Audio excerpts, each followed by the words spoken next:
Fundraising has changed in a lot of ways. I've been in development and communications for a fundraising organization for over a dozen years.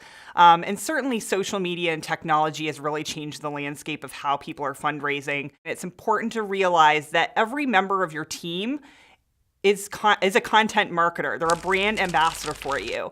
So I'm the communications director for the chapter, but I'm certainly not the only marketing person on my team. Whenever you're talking to a potential donor, a sponsor, a volunteer, you have the opportunity to be talking to them about what makes your content unique. Facebook and Twitter have really allowed us to connect with our donors on a whole other level. What I love about it is it allows that two-way conversation. It's not just us talking to our donors and putting out our content, but it's a great listening tool. Donors are inundated with messages now, and they're receiving them at such a fast and furious pace, a lot of which comes from social media, that they're scrolling on a Facebook feed or a Twitter feed. They're getting their news on a mobile device, that if it's not relevant or timely or something that's going to feel useful to them, they're going to pass right along through it. So what can make your message stand out? We're just starting to implement geo-targeting. We have a great new tool, a social media management tool that's just been implemented through the March of Dimes. An event in Danbury, somebody who's on Facebook or Twitter might not necessarily in Mystic want to know about that event. So being able to really hone in on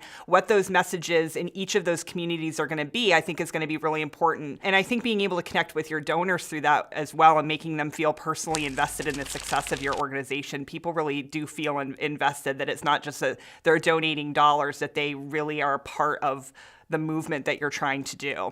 I think one of the best pieces of advice I ever received was from my first boss. That boss, who is always a mentor to me and we keep in touch to this day, really made me feel, even as I started out as an intern within his organization, that I was a key member of that team and everybody had something to contribute. And certainly when you're a new communications professional, you want to feel like you know everything and you want to be the go-to person. And he said to me very clearly, it's okay to tell somebody you don't know something.